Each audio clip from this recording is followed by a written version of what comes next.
right. Thank you everyone for joining. Today for the first half, we'll hear from Amanda Lamont from LTAC regarding some upcoming funding opportunities for transportation projects. And then after that, we will just give a quick update on the plans for World Day of Remembrance happening on November 19th. And then we'll probably have some time at the end if anyone has anything that they need to update, but we will probably end a little early today. So with that, Amanda, you can take it away. Okay.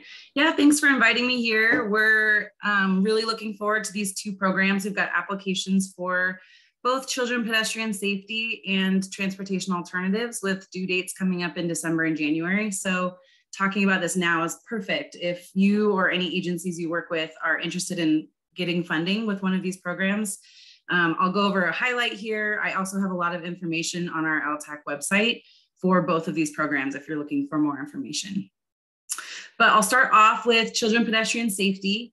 This is a funding that's been around a couple years now. It first came around in 2018 with the surplus initiative. The state had a large surplus, and I know Idaho Walk Bike was quite instrumental in convincing the legislature to carve out a portion, albeit only $2 million of the larger amount, but at least some funding to be dedicated toward pedestrians and bikes, with the caveat that it's predominantly directed at children pedestrians.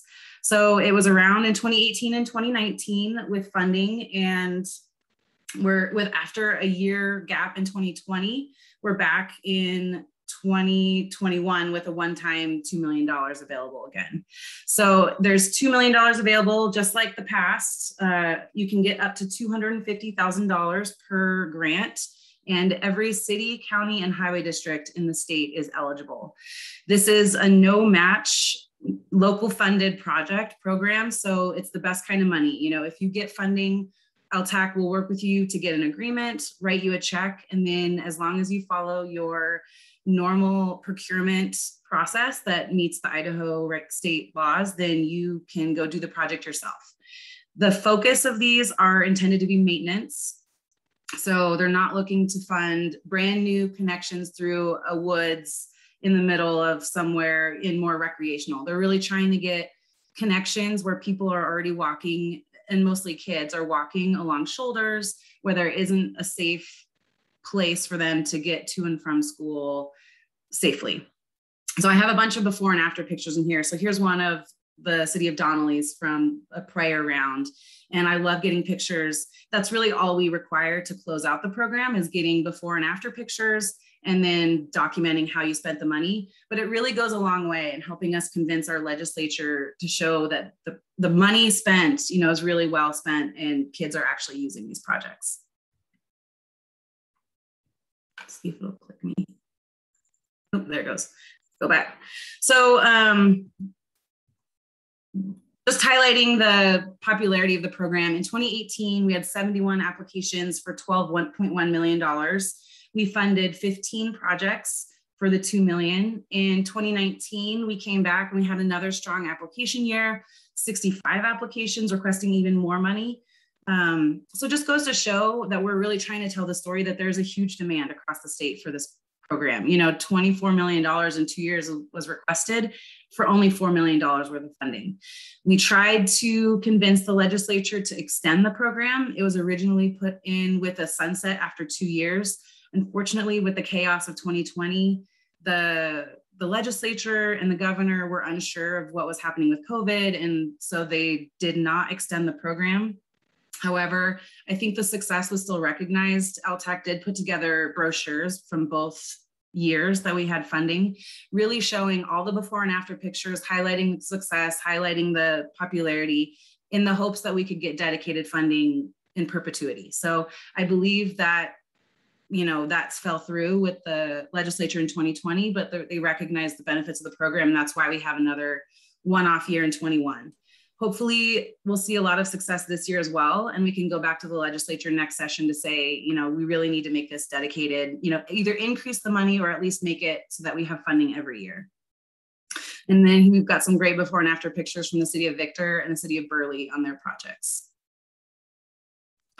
We saw a lot of applications across the state. We really don't have a target for, a certain number of projects in each area, but you can see in 2018 and 2019, we did get a nice mix all the way, in every part of the state, which we really try to show to the legislators, say, hey, if you give us this money, it's not all going to Boise. It's not going to all Ada County. We had projects in Teutonia, and, big cities like Moscow did really well, all the way to small cities like Grace or Teutonia. So it's really nice to see the funding spread across, multiple agencies in the state, as well as size and ability.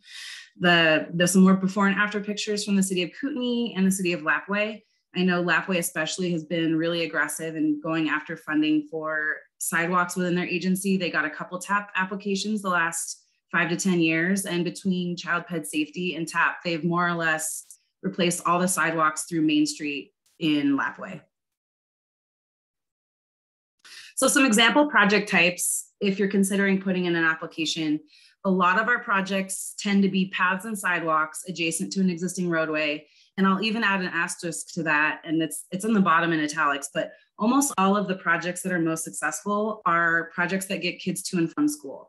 Because the program is dedicated to children pedestrians, it's really hard to justify a project and convince the scorers that it's going to predominantly impact children if it's not getting kids to school. So those are the ones that tended to be most competitive. And it's not saying that the other projects, getting people to Walmart or getting people to the library, aren't also important. It's just this funding is dedicated to children. And so if you're wanting to try to be competitive in this program, look at the areas in your agency that are getting kids to and from school.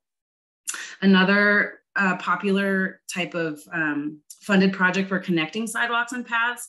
So this is where you improve the mobility. How you have sidewalk on one side, sidewalk on the other, but a gap in the middle where kids have to walk in the shoulder. So projects that connect gaps and improve mobility do really well.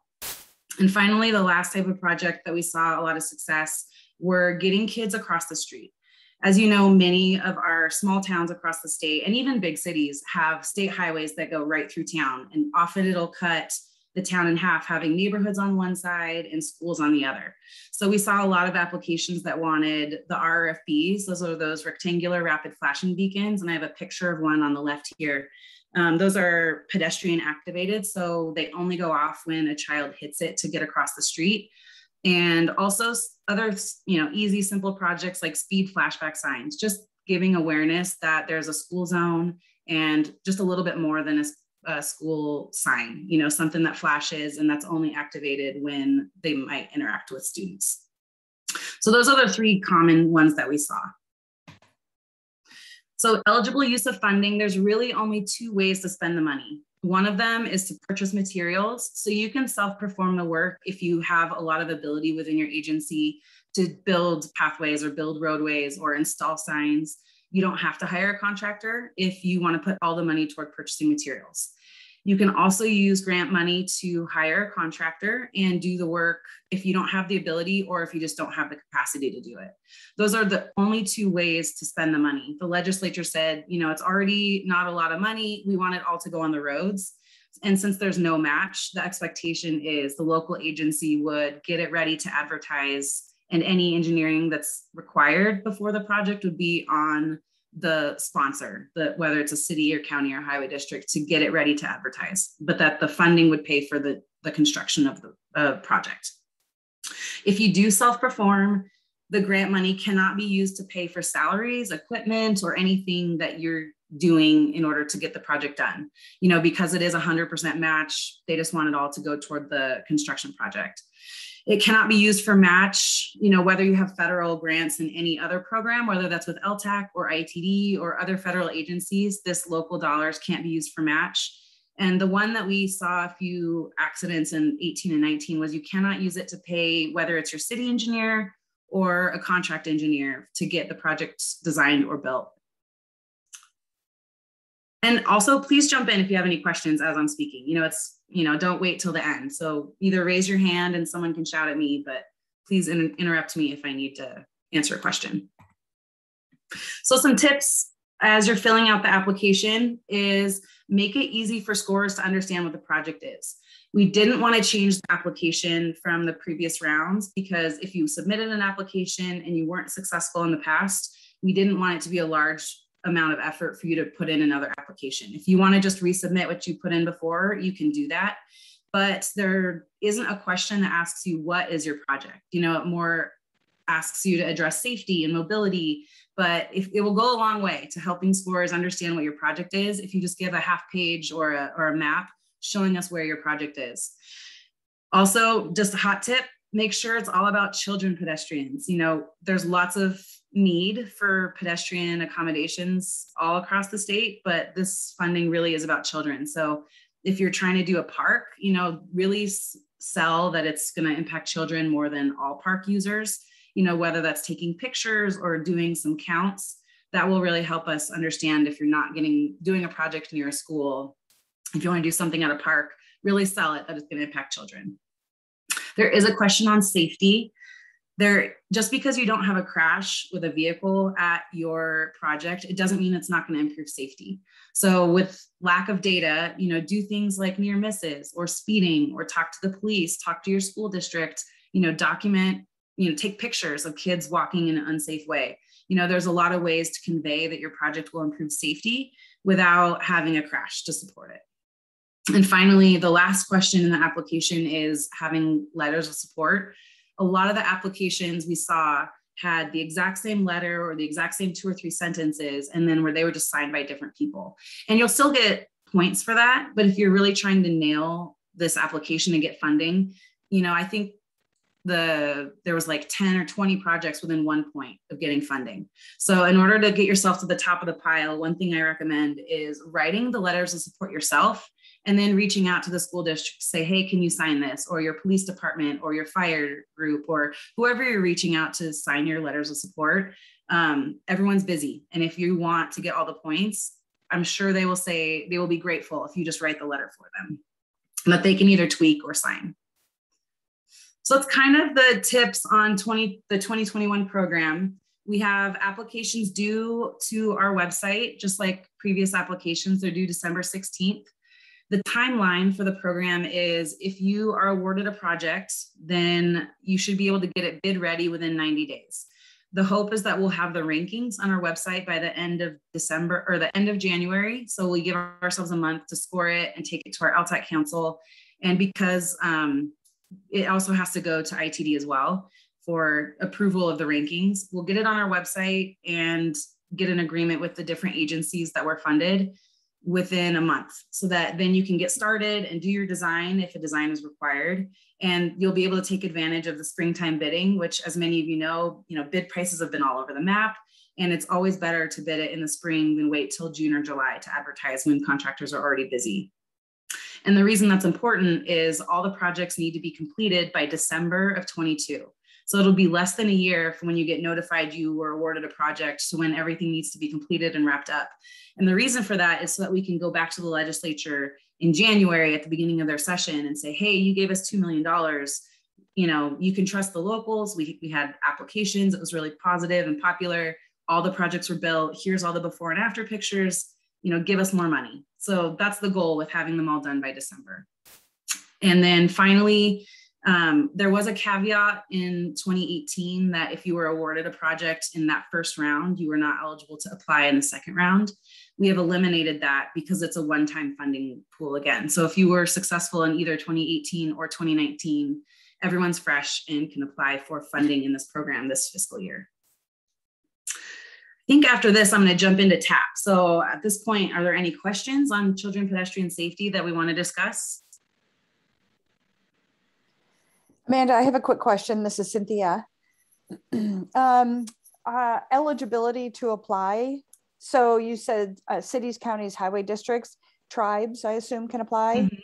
Mm-hmm. Yeah, it's really who has the roadway jurisdiction. So we get some questions from school districts. What we've been telling people is if a school district really wants a project, to work with their agency who owns the roadway. So whether it's the county or the city, you can do a joint application with the school district or the tribe. Perfect. Thank you. I appreciate it. Mm-hmm. Okay. So very similar to child pedestrian safety, we've got an application that's out right now for Transportation Alternatives Program.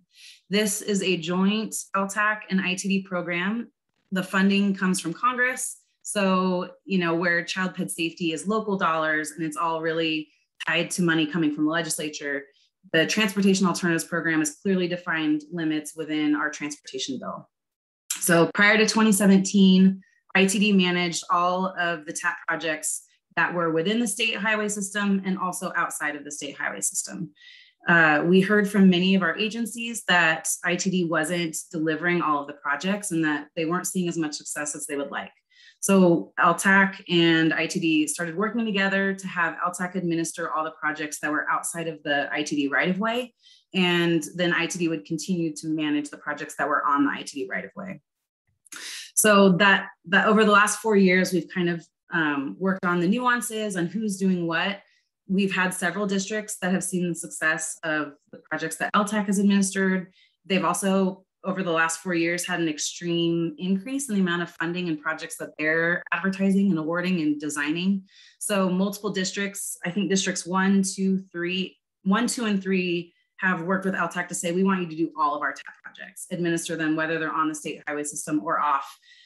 Districts 4, 5, and 6 still want to be asked, but then if they're too busy and don't have the capacity to do it, then we will administer it. So it's really a collaborative effort across the state.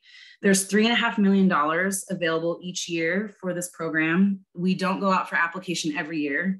We do every other year. So this is an application year. We didn't go out last year. So we'll be having $7 million worth of funding to award this fall or this winter.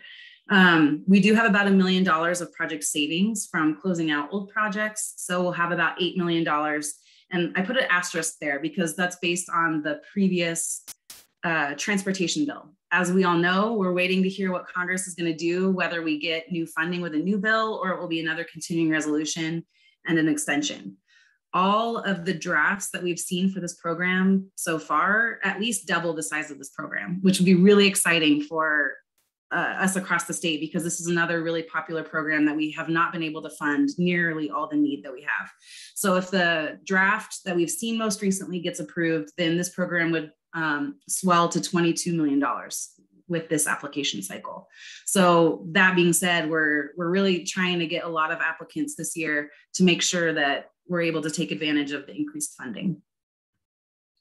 So this program at a high level provides funding for projects on the transportation system to help people get to and from work, to and from the library, to and from school outside of their vehicle. So we're looking for projects that improve pedestrian and bicycle facilities and really any way to get from point A to point B outside of their car. It also funds 5 to 10% is set aside for education programs. We call that our Safe Routes to School program.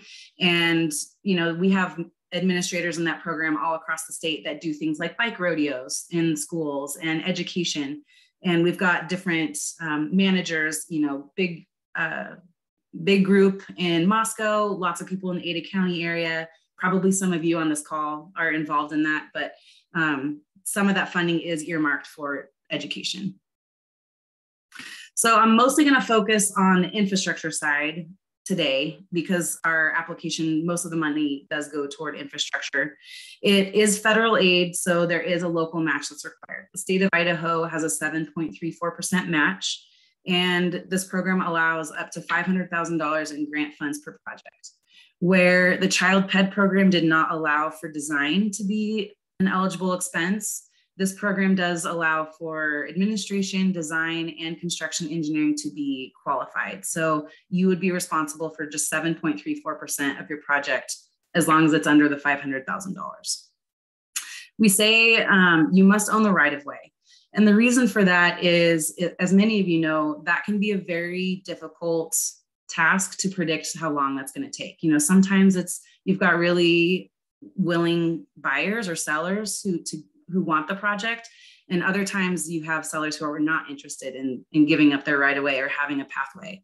Because it's such a small program at $3.5 million, when you do have those delays in the program because you can't acquire the right of way, then it's really hard to find another project of that size to take that funding. So we say, you know, if this is your high priority, you need to work to acquire the right of way before the application is approved. We have had a lot of questions this year to say, hey, if we have an easement and we have a letter from the property owner saying that if this project is funded, then they will approve it, then we're considering that as owning the right of way. You don't necessarily have to have it all acquired as long as you've got something in writing saying that they're a willing seller.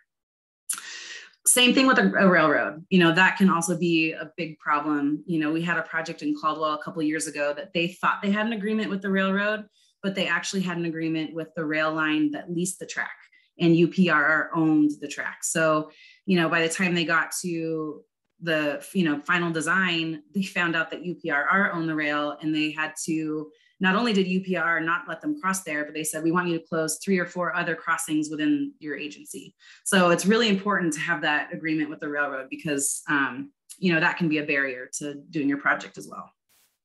It is a reimbursement program. And what that means is if you are awarded a grant, you will pay the designer directly and then seek reimbursement from ITD for your 92.66. The same goes in construction. You'll pay the construction engineer or your contractor for the entire amount of the estimate and then turn around and get your reimbursement from ITD. Typically that reimbursement takes 2 to 3 days. So, you know, we've worked with agencies of all sizes to make sure that they don't have to float a large construction payment for very long without getting their reimbursement back. Because this program allows for non-ITD specifications, you can use your local specifications, then the local sponsor will advertise the project. So it's really the only program that the state has that that's a federally funded that the local agency will advertise. Lots of bid support from your designer and from LHTAC and ITD if it's an ITD project, but this is definitely a unique thing where a lot of our agencies don't have experience advertising federal aid projects. Davis-Bacon wages apply. And I already went over this, but $3.5 million available annually. And we will be funding projects primarily in 24 and 25, which that's the federal fiscal year. So that would start in October of 23 would be kicking off the 24 fiscal year. But because of closeouts and advancements, we do have some funding in 23 as well. And then finally, the TAP committee scores these applications. The TAP committee is made up of 1 person from LHTAC, 1 person from ITD, 1 person from our nonprofit partner, that's been Cynthia in the past couple rounds. And then we added 1 flex scorer this year that will be carrying on. And that person this year is a gentleman from the Twin Falls area that has a lot of experience in transportation planning and also many years of working with school districts. So we think that he'll bring some valuable insight to these applications. So some stats from our last application cycle, we had 72 applications asking for $31 million. And we were only able to fund 17 of them for $11.5 million. So another very competitive, very popular program. The hope is that with the additional funding, you know, if we get $22.5 million to award this round, the hope is that we'll be able to fund a lot more than the 11, you know, 17 out of 72 doesn't feel like a lot. So it'd be great to get further with this new transportation bill. One other thing that's new, the TAP application has been pretty much overhauled entirely this year. LHTAC took over administration of the entire program because most of the projects were off system anyway. ITD said, you know, it really just makes a lot more sense for LHTAC to work with the agencies, highlight the application. I already field calls all year round on this program, so it just made a lot more sense to have LHTAC administer it than ITD. So with that, we asked for some things and we were able to make some changes, notably simplify the application. If any of you filled out an application in the past, many of them, you know, Cynthia, you're real familiar, a lot of them were 50 pages or more. And that was a lot of work for you to put in applications. And it was also a lot of work for scorers to score 72 50-page applications. So we made it look a lot like our other LHTAC applications where, you know, very clear questions, a clear defined rubric on how we're going to score the applications, and then hopefully define how much work it is, you know, whether it's a half a page response so that you can it wouldn't deter people from putting in an application. The hope is that you don't have to hire your engineer, that you can be a clerk or a city or a county employee and fill out this application. I know last round in 2020, when we last had an application, the highest scoring project was put in by the potlatch clerk. And it was very low tech. She had printed Google Earth and drawn on it with a Sharpie marker. So the hope is that you don't feel deterred from putting in an application if you're not tech savvy or if you don't have a PE.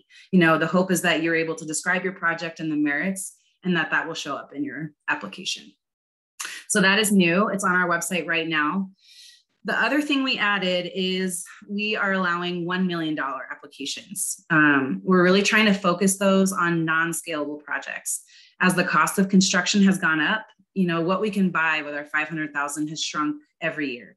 You know, we saw a little dip in bid prices in 2020 early when there was, you know, a couple of other states had shut down some construction work and we were seeing more competition. We got some really good bid prices, but now with, you know, issues with supply chain and everyone's busy, that we've seen the prices more than catch up from the good bids we had from last year, and costs just continue to go up. So we're hoping that with this $1 million limit that we can fund things like pedestrian underpasses or pedestrian bridges that really are not feasible at $500,000. So that is something that's new with this application.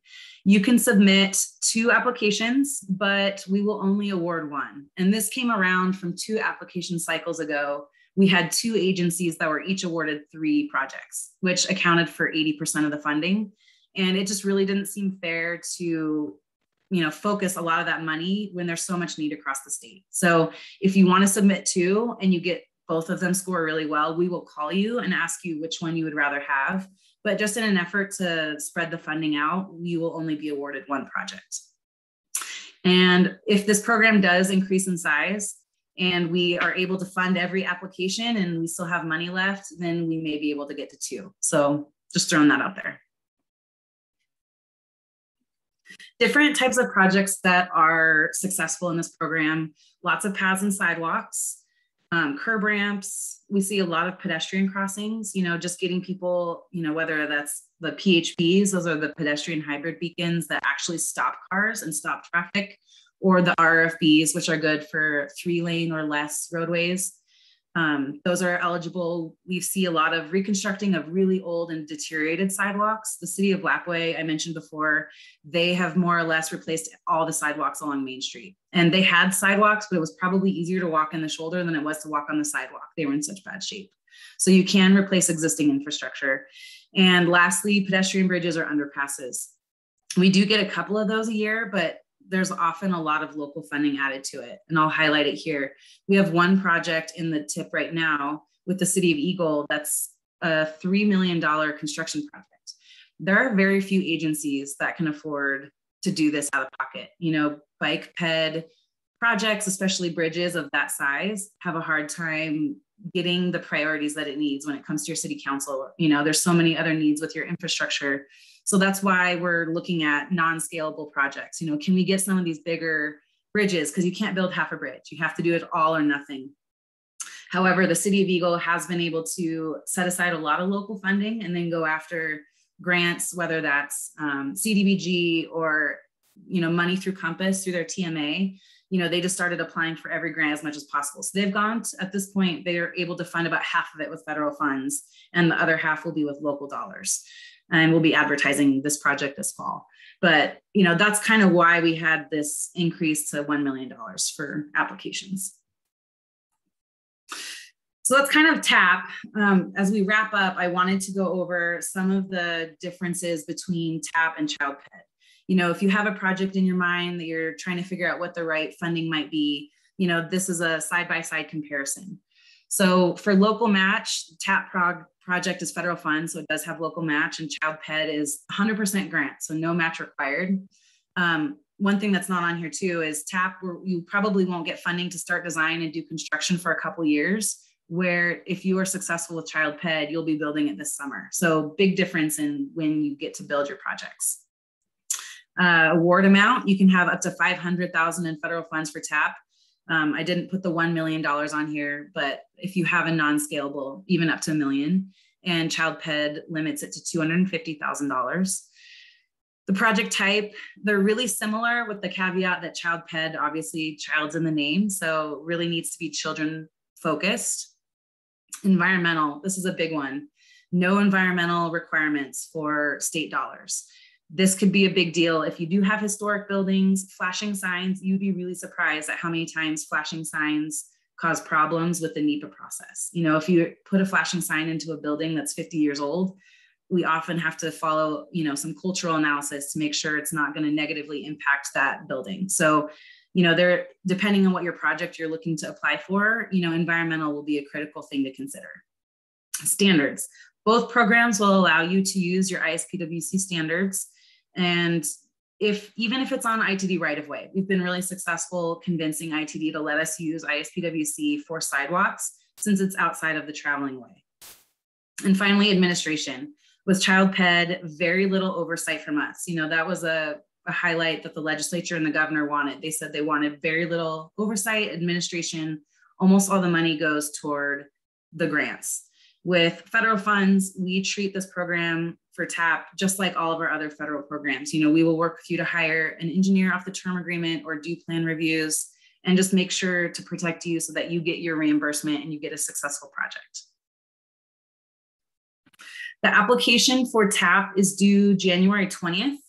We have a lot of information on our LTAC website that I'm continuing to add stuff as we get more questions. I'm hoping to put some frequently asked questions. And you can always call me or any of your district coordinators if you have a project on the state highway system. If you want more information or want to just troubleshoot your project and how can I make it stronger, I'm happy to do that. We'll also be hosting a webinar for agencies who are successful in the spring. So once we get through the selection process and you find out you're awarded a grant, something that was kind of missing in the past was, you know, agencies said, now what? You know, like, when are you going to hear from us? Or when do we need to have our match saved? So we will host a webinar to just give you some insight on when you might expect to have the match need to be paid. And, you know, just so you're not questioning what's the next steps. And then, you know, keep your fingers crossed on a new federal transportation bill, because all of the drafts we've seen double or triple the size of this program. So we'll need a lot more applications, a lot more people engaged in this program if it does double in size. And finally, for those of you that came here to listen about non-infrastructure, that application is being finalized right now. I know Christy in our office, Christy Brooks, will be managing the non-infrastructure side of TAP. And she took the application to the coordinator statewide earlier this month, actually last month, October, and got their insight, made some changes, and that'll be going on our website shortly. And that's kind of it for TAP. Who has any questions? Or hopefully everyone's going to put in applications. Amanda, there's two quick questions in the chat. The first one came from Deanna. She was wondering if there's ever been a curb extension project through TAP. So I believe so. It just depends on what the agency wants. If that's what the agency wants to do, then we are willing to work with them and do that. I don't know that it's been an exclusive curb extension project. I think that's been done along with other improvements, but that is absolutely eligible to be done with TAP. And ISPWC, sorry for using acronyms. There's so many in engineering, but that's the Idaho State Public Works. I don't know what the C is. It's basically the standards for construction. You know, ITD has their own standards that they follow when they're doing projects on the state highway system, but all of those rules don't always make sense when you're not designing a state highway type project. So we allow you to use your local standards, what you do when you do projects within your own city budget. Hey, Amanda, this is Cynthia. I have another question for you. Sure. Can a community apply one project to both programs? Yes, I meant to mention that. So yes, you can. In fact, if you have one project that's really your top priority, go ahead and do both. You know, the Child Ped application is very small. You know, it's really not a huge level of effort. You know, I've sat down and worked on it, and I think you could put an application together in just a couple hours, you know, maybe 2 or 3 hours. So we will know the results of the Child Ped application by the end of January. So before the application for TAP is scored and due. You know, the goal of TAP is to put it into the Idaho Transportation Improvement Program, the ITIP, in the spring. So you'll have plenty of time to either withdraw your application for TAP, or because TAP has more money, you'll be able to select which one you'd rather have. Great, thank you. And then just wondering about non-infrastructure. I know there was some discussion 2 years ago about increasing it so that it's over 10%, because to encourage more communities to get their Safe Routes programming. Sure. Yeah, I know ITD last application cycle did award more than 10%. In fact, they've awarded every non-infrastructure application that's ever been submitted. So I think if the ITD and FHWA's position on this at this point is, you know, how are we increasing the number of students we're going to reach? I don't know that they're necessarily interested in like doubling the amount of money we spend on the same number of students, but if we can demonstrate that we're going to be reaching out to a new area that hasn't been targeted before, you know, that we're going to reach more students, then they'd be interested in expanding in that way. Perfect. Thank you for that. Appreciate it. Mm-hmm. And especially if there is an increase in funding to the TAP program, you know, that amount would also increase. You know, a 5 to 10% increase would allow for more program across the state. Sure. More money across the state. Okay. Awesome. Are there any more questions for Amanda? Not seeing any. Well, thank you so much for coming down and giving us this chat.